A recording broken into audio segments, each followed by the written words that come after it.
बिस्मिल्लाहिर्रहमानिर्रहीम। अस्सलाम वालेकुम नाज़रीन, मैं हूं आपकी मेज़बान डॉक्टर मुक़द्दस मलिक, आपके अपने प्रोग्राम आपकी बात आपके साथ में। आज हम मौजूद हैं आज़ाद कश्मीर के LA2 में, और जिस तरह से आज़ाद कश्मीर की फ़ज़ाओं में एक खूबसूरती आई है इलेक्शन की वजह से, मैं समझती हूँ कि आवाम में एक ऐसा जोश है, इतने लोग पुरजोश हैं, इतने पुरअज़म हैं कि कितने सालों के बाद 31 ईयर्स के लॉन्ग गैप के बाद लोगों को अब निचली सतह तक तमाम अख्तियारात मिलने का वक्त आ गया। So it's very important for the peoples, for the rights of the people. तो मैं समझती हूँ कि बाय हुक और क्रुक किसी तरह से भी इलेक्शन जो है वो होना चाहिए। आज हम मौजूद हैं LA2 चक सवारी में, और हमारे साथ जो शख्सियत मौजूद हैं उनका तारफ़ कुछ इस तरह से है कि उन्होंने खिदमत खल्क का आगाज़ सर्विस ऑफ ह्यूमैनिटी से किया, और ह्यूमैनिटी किस तरह से की, पैरामेडिकल स्टाफ बनकर पैरामेडिकल स्टाफ में एज ए वार्ड सुपरिटेंडेंट उन्होंने अपनी सर्विसेज का आगाज़ किया और बहुत बेहतरीन सर्विसेज की, और ड्यूरिंग जॉब लोगों की खिदमत की एक मेडिकल के शोबे से मुंसलिक होकर। लेकिन जब वो सियासत का हिस्सा बने तो आप उम्मीदवार मेंबर ज़िला कौंसिल हैं, आज़ाद उम्मीदवार हैं, इंतखाबी निशान आपका छतरी है। सोशलिज़म पर अगर देखूं या बात करूं या आपसे शेयर करूं तो सोशलिज़म को लेते हुए, सोशलिस्ट बनते हुए उन्होंने सबसे बड़ा काम ये किया, खिदमत के इस जज्बे को और आगे बढ़ाते हुए अपने इलाके के लिए, अपने इलाके के लोगों के लिए, अपने इलाके के पुअर तबके के लिए, या मैं ऐसे कहूँ कि जो लोग जिनके पास ट्रांसपोर्ट की फैसिलिटेशन नहीं थी उनके लिए एम्बुलेंसेस मुहैया की। और ये सबसे बड़ा ऐसा कदम था कि अगर कोई भी सीवियर किस्म की बीमारी में मुब्तला है या किसी भी एमरजेंसी कंडीशन में, अब यहाँ जो सहूलियात नहीं है, इस्लामाबाद तक जाना हो या कराची तक जाना हो, तो बड़ी एक स्पेशल फैसिलिटेशन जो है वो एम्बुलेंस की सूरत में मुहैया की अपने इलाके के लिए। और एक प्लस पॉइंट ये कि जब अल्लाह ताला फरमाते हैं कि आप अल्लाह का घर तमीर करें तो अल्लाह पाक आपके घर तमीर करेंगे, न सिर्फ दुनिया में जन्नत में भी। तो अल्लाह पाक ने एक मकाम डॉक्टर साहब को ये भी दिया कि इन्होंने अल्लाह पाक के घर तमीर करने में भी इनके फैमिली का और इनका एक बहुत बड़ा जो है कंट्रीब्यूशन रहा, और बहुत बड़ा इनका तामन रहा। मैं समझती हूँ कि ऐसे लोगों को अल्लाह पाक ने चुना होता है, और ऑब्वियसली जब चुन लेते हैं अल्लाह पाक की ज़ात तो फिर ही इंसान वो काम कर सकता है। तो आइए आज हम आपकी मुलाकात डॉक्टर मोहम्मद रफ़ीक साहब से करवाते हैं, उनसे पूछते हैं कि सियासत आबादत है, डिफ़िकल्ट टास्क है, उसमें गेन करना भी मुश्किल है और लोगों से को ओपिनियन देकर उनको राज़ी रखना भी इट्स अ हाईली डिफ़िकल्ट। तो किस तरह से अपनी मैनेजमेंट को वो संभालेंगे, मैनिफेस्टो क्या होगा यूसी के लिए, क्या करना चाहेंगे, प्लान क्या होगा विन करने के बाद, और खुदा न खास्ता अगर लूज़ कर जाते हैं तो वो किस तरह से अपनी समाजी खिदमात को जारी रखेंगे। तो आइए डॉक्टर मोहम्मद रफ़ीक साहब से आपको मिलवाते हैं और उनसे पूछते हैं, राय लेते हैं। अस्सलाम वालेकुम जी, कैसे हैं आप? वालेकुम रहमतुल्लाहि व बरकातहू। डॉक्टर साहब, मैं आपका और आपके टीवी चैनल का दिल की अमीर गहराइयों से शुक्रिया अदा करता हूँ कि आपने मेरा इंतखाब किया कि मैं आपके ज़रिए अपने यूसी के लोगों के लिए अपना मैसेज दे सकूं। तो इसके लिए मैं आपका बहुत बहुत शुक्रगुजार हूँ। Welcome sir. फर्स्ट क्वेश्चन मेरा आपके साथ ये है कि सियासत में आप शुरू से थे, पाकिस्तान मुस्लिम लीग नून का कि आपने सपोर्ट भी की, लेकिन आपने बाकायदा जिसको अमली सियासत कहते हैं वो अभी आगाज़ किया है। तो सियासत में आकर जिस तरह सियासत आबादत भी है और एक मुश्किल टास्क है जिसको अचीव करना मुश्किल है, किस तरह से मैनेजमेंट कर रहे हैं आप? अल्हम्दुलिल्लाह वस्सलातु वस्सलामु अला रसूलिल्लाह, अम्मा बाद फ़अऊज़ु बिल्लाहि मिनश शैतानिर रजीम, बिस्मिल्लाहिर्रहमानिर्रहीम। डॉक्टर साहब, असल बात यह है कि इससे पहले मैं चूँकि महकमा सेहत के अंदर था, तो मैं रिटायरमेंट के बाद मेरी एफिलिएशन जो है वो मुस्लिम लीग नून के साथ रही, लेकिन चंद वजूहात की बना पर मैं मुस्लिम लीग का हिस्सा रहा, लेकिन उसके बाद जो है ना वो मैं मुस्लिम लीग नून के साथ नहीं चल सका। तो इस इंतखाबात में ये चूँकि जो इंतखाबात में इसमें मैंने ये मुनासिब समझा कि मैं आज़ाद उम्मीदवार के सीट से इलेक्शन कंटेस्ट करूँ, क्योंकि मैं अल्लाह के फजल करम से वेल नोन पर्सनैलिटी हूँ, और मैंने सोचा कि हो सकता है कि मैं जिस जमात को आगे लेके चलूँ वो लोग उस जमात को पसंद ना करें। तो मैंने ये फ़ैसला किया अपने साथियों से मिल बैठ के कि मैं आज़ाद उम्मीदवार की हैसियत से इलेक्शन लड़ूँ, और इंशाल्लाह मुझे तमाम बरादरियों के लोगों की, तमाम मकातब फ़िक्र लोगों की हमायत हासिल है इस हवाले से। बिल्कुल सही। सर, जिस तरह से हर इंसान जब भी कोई किसी चीज़ का भी, किसी ऑर्गेनाइजेशन का, पॉलिटिशियन का या किसी चीज़ का भी आगाज़ करता है तो ऑब्वियसली सबसे पहले वो अपने मैनिफेस्टो को शेयर करता है। आपका अपनी यूनियन कौंसिल के लिए क्या मंशूर है, क्या करना चाहते हैं आप अपने यूसी के लिए? जैसे मैंने आपको बताया है कि मैंने तकरीबन महकमा सेहत के अंदर 35 साल से ज़ायद अरसा अपनी खिदमत से अंजाम दी हैं, तो मेरे खून के अंदर खिदमत का जो जज्बा है वो सराइद कर चुका है। तो खिदमत के जज्बे के हवाले से मैंने ये फ़ैसला किया है कि मेरी जो मानदा ज़िंदगी है वो भी लोगों की खिदमत के लिए गुजरे, इसलिए मैंने जो है ना वो सियासत में आने का बाकायदा जो है ना वो इंतखाब किया है। सर मंशूर मैंने पूछा, मंशूर मेरा ये है कि सबसे पहले तो मेरे नज़दीक जो है वो इहतराम इंसानियत है। माशाल्लाह। दूसरा, चूँकि मैं कश्मीरी हूँ तो मैं समझता हूँ दूसरा हमारा फ़र्ज़ ये है कि तारीख़ आज़ादी कश्मीर के हवाले से भी कुछ हम वक्तन फ़क्तन करते रहें। इसके बाद जो जहाँ तक मसाइल का हाल है तो खलकाबाद ये जो union council form Mohammad Ali है, बहुत सारे मसाइल हैं। इनमें सबसे बड़ा मसला जो है वो साफ पानी का है। तो साफ पानी के साथ जो कंटेमिनेटेड वाटर है जिसको सीवरेज सिस्टम कहते हैं में, वो भी बहुत ज़रूरी है एनवायरनमेंट की सफाई के लिए, इंसान की। तो पहला तो मेरा मकसद ये है कि लोगों को साफ पानी मैसर हो और जो कंटेमिनेटेड और दूसरा फजला वगैरह है उसके इलाज के लिए जो है ना वो उस सिस्टम को बहाल करूँ। दूसरा, सेहत की जो फैसिलिटी हैं वो इस हवाले से ठीक नहीं है। तो मेरा प्रोग्राम है कि इसमें जो है ना हमारे यहाँ चूँकि डिस्पेंसरी है, इसको बेसिक हेल्थ यूनिट या इसे इम्प्रूव करके जो है ना बेहतर लोगों को तबी सूरतें मुहैया की जाएँ। और तीसरा जो ये मेरा सबसे जो बड़ा प्रोग्राम है वो ये है कि हमारे यहाँ एक इंटर कॉलेज है, गर्ल्स इंटर कॉलेज भी है, और साथ जो है ना इंटरमीडिएट जो है ना वो हाई स्कूल भी है। तो यहाँ मैं चाह रहा हूँ कि मैं अपने इस्तादा कराम से और अपनी जो टीचर्स हैं उनसे मिल के उनके साथ शेयर करूं कि हमारे लोग जो हैं वो सरकारी जो हैं वो हायर एजुकेटेड हैं, लेकिन हमारे यहाँ देखें एक बड़ा कंसेप्ट है कि लोग प्राइवेट स्कूलों में बच्चों को पढ़ाते हैं। तो मैं ये चाह रहा हूँ कि मैं उन लोगों के इस्तादा इकराम के साथ मिल के हम एक ऐसा हल निकालें कि लोग जो है अपने बच्चों को सरकारी स्कूलों में तालीम दें। यहाँ वेल एजुकेटेड लोग जो है ना ऑलरेडी मौजूद हैं। जी। इसके बाद चूँकि मैंने बताया मेरा एक सबसे बड़ा मकसद ये है कि जो मैंने जैसे बताया कि मेरी एम्बुलेंस सर्विस है, तो ये मैंने पहले तो इस एक छोटी सी हमने ऑर्गेनाइजेशन चंद अफराद पर मुश्तमिल जो है ना वो बनाई हुई है। मेरा प्रोग्राम ये है कि मैं इसको NGO के ज़रिए रजिस्टर कराऊँ और फिर इससे तमाम लोग मुस्तफ़ीद हों। मसलन फ़र्ज़ कर लें गरीब को इलाज मुआवजा मैसर हो, जो बच्चे तालीम हासिल नहीं कर सकते उन्हें तालीम दिलवाऊँ। और मैंने बहुत सारी बच्चियों को भी तालीम दिलवाई है। मसलन मैंने यहाँ एक हमारे अजीज़ हैं वो नाबीना थे, मैंने उनकी बेटी को वकील बनवाया है, एक को स्टाफ नर्स बनवाया है, एक मेरे अजीज़ थे उनकी बेटी अब लैब टेक्नीशियन कर रही है। यहाँ एक और बहुत गरीब औरत थी तो उनकी बेटी को मैट्रिक तक मैंने जो है ना वो पैसे मुहैया किए हैं, खर्चा मुहैया किया, उसका दाखिला, उसके कपड़े, जी उसने एजुकेशन की है।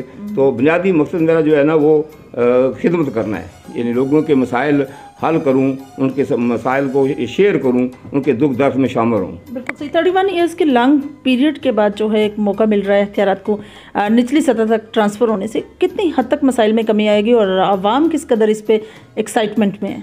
ये मैं समझता हूँ ये बेसिक नर्सरी है सियासत की ना, और ये बहुत ज़रूरी है। लेकिन आप जब स्कूल कॉलेज में पढ़ते हैं तो सबसे पहले आप प्राइमरी करते हैं, फिर मिडिल हाई, ठीक है ना। तो ये ऐसी नर्सरी है, यहाँ से ये अगर प्रॉपर चलेगी तो यहाँ से अच्छे सियासतदान पैदा होंगे और इससे पैदा हुए भी हैं।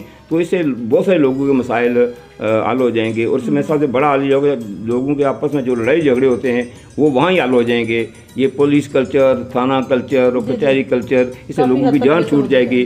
पटवारी कल्चर से लोगों की जान छूटेगी, क्योंकि लोगों की अप्रोच देखें आप, हमारा एक MLA है, तो एक MLA इतनी बड़ी आबादी में उसके पास पहुंचने के लिए लोगों के पास सोर्सेज नहीं है। तो जब उनका नुमाइंदा उनके घर के करीब होगा, देखे ना यहाँ हमारी UCH अपना वार्ड है 6, 7, 8, हर एक वार्ड में अपना नुमाइंदा होगा, तो वो लोगों के लिए ईजी अप्रोच होगी उनको मसाइल बताने के लिए और उसको हल के लिए ना।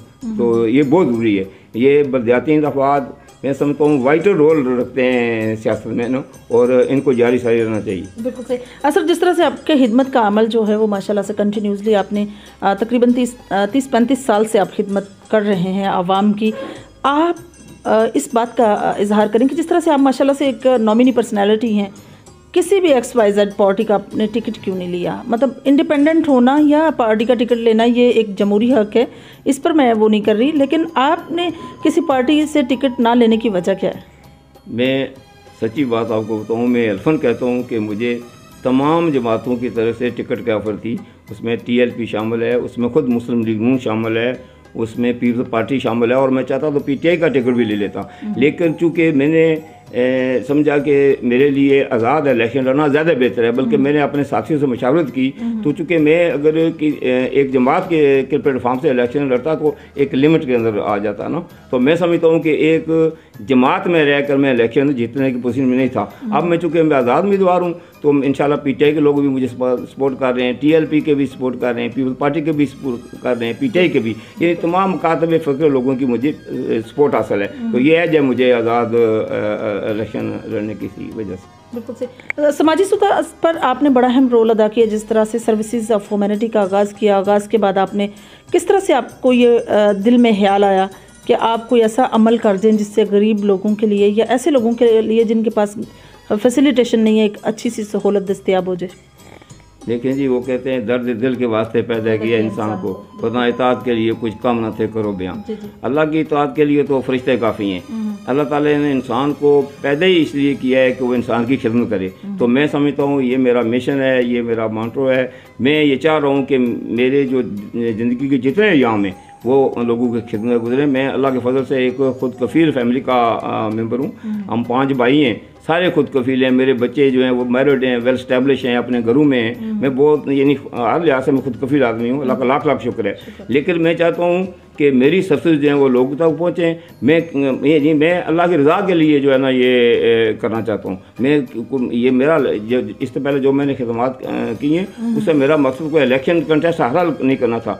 लेकिन चूँकि जो साबका सियासतदान हैं उनके हालात देख के मैंने कहा कि ये लोगों को जो है ना मिसगाइड करते हैं, लोगों के मसाइल हल नहीं करते, यानी लोगों के साथ ऐड करते हैं, वफा नहीं करते, समझिए, तो लोगों की इज्जत भी नहीं करते। तो मैंने ये सोचा कि क्यों ना मैं खुद अपने आप को लोगों के अदालत में पेश करूं, और इंशाल्लाह लोग मुझे मौका दें या ना दें, मैं अपनी खिदमत का जो सिलसिला है वो जारी रखूँगा और इससे ज़्यादा बेहतर जारी रखूँगा। माशाल्लाह। सर, रटुआ मोहम्मद अली के अंदर आपके कौन कौन से मसाइल नज़र आते हैं और कौन से ऐसे प्रॉब्लम्स हैं जिनको आप तरजीही बुनियादों पर हल करना चाहते हैं?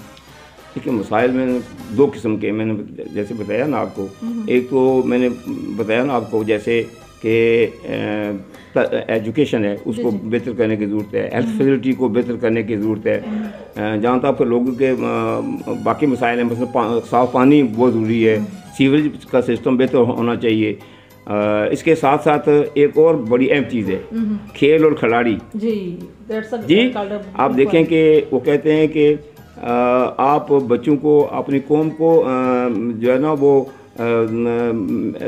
खेल के मैदान दो, और वो बच्चे फिर अस्पताल में यानी हॉस्पिटल आपके खाली रहेंगे, यानी सेहत के लिए जी गैर आबाद रहेंगे, सेहत के लिए ये बहुत ज़रूरी है।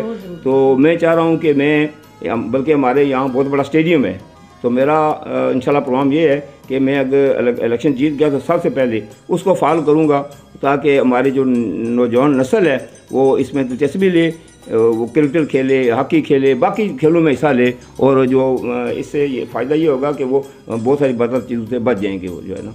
बिल्कुल सही। आप जिस तरह से नौजवानों के लिए आपका बहुत बड़ा प्लान है, अगर आप विन कर जाते हैं तो आपका यूसी के लिए क्या प्लान है? किस तरह से आप यूसी के तमाम मतलब कम्युनिकेट के हवाले से किस तरह से आप कम्युनिकेट करेंगे? सबसे पहले तो मैं अपने जितने लोग इलेक्ट होंगे ना उनको एतमाद में लूँगा। फिर आजकल पता है आपको सोशल मीडिया जो है ना वो बहुत एक्टिव है, तो मैं अपना एक व्हाट्सअप बनाऊँगा और तमाम लोगों को उसमें शामिल करूँगा, और फिर अवार्ड वाइज मैं अपना जो है ना शेड्यूल रखूँगा ना, मतलब मसलन वीकली के हर मैं वार्ड में जाऊँ, लोगों के मसाइल सुनूँ, लोगों के अंदर रहूँ, और अपना जो है ना व्हाट्सअप जो है वो भी शेयर कर दूँ। जिन लोगों के मसाइल हैं वो मुझे बताएं, तो मैं जाके उनके मसाइल हल करूँ। तो मैं जी माशाल्लाह से। आपको कंपटीशन किस शख्सियत के साथ नज़र आता है? जिस तरह से पीपल्स पार्टी के भी कैंडिडेट हैं, PTI के भी हैं, और भी एक आज़ाद उम्मीदवार हैं, किसके साथ आपको कंपटीशन नज़र आता है? अल्लाह का फजल है, बाकी लोग तो मैं समझता हूँ इतना कंपटीशन नहीं है, तो मेरा फ़िलहाल पीटीआई के जो है ना कैंडिडेट से ही कंपटीशन है, बाकी लोग तो बहुत पीछे हैं। तो वो तो मैं समझता हूँ कि ज़्यादातर कैंडिडेट जो हैं वो खालकाबाद से हैं। वो तो खालकाबाद के लोगों के जो है ना वो कमर पे छुरा गोपने के मुताबिक हैं, वो इलेक्शन जीतने की पोजीशन में नहीं है, क्योंकि उनकी अप्रोच जो है ना वो सिर्फ खालकाबाद के अंदर महदूद है। तो मेरी अप्रोच जो है वो सिर्फ खालकाबाद में नहीं है। मैं डेरी चौधरी में इंशाल्लाह, अपना जलड़कला में, मोड़ा मियाँ में, रठवा मोहम्मद अली 1 में, रठवा मोहम्मद अली 2 में टफ टाइम दे रहा हूँ। मेरा इंशाल्लाह वहाँ बहुत बड़ा वोट बैंक है और मैं वहाँ भी जो है ना वो पीटीआई के कैंडिडेट को जो है ना वो टफ टाइम दे रहा हूँ। और इंशाल्लाह मैं पूरा उम्मीद हूँ कि मैं इंशाल्लाह इलेक्शन जीतूँगा। और अहलियान खालकाबाद बढ़ चढ़ कर मेरे जो है ना वो सपोर्ट कर रहे हैं। और मैं समझता हूँ कि अहलियान खालकाबाद जो है बिलखुसूस, क्योंकि वहाँ से कैंडिडेट जाते हैं तो वो ये समझते हैं कि मैं ही बेहतर कैंडिडेट हूँ, मैं ही ये सीट निकाल सकता हूँ, इसलिए वो मेरी भरपूर जो है ना वो सपोर्ट कर रहे हैं इंशाल्लाह। ये जो मेरी NGO है ना, मैं इसको रजिस्टर करूँ और इसके प्लेटफॉर्म से मैं पूरी कौम की जो है ना अहलियान रठवा मोहम्मद की खिदमत करूँ। और उसमें अहम चीज़ ये है कि हमारे यहाँ बड़े टैलेंटेड बच्चे हैं जो माली वसाइल ना होने की वजह से वो तालीम हासिल नहीं कर सकते।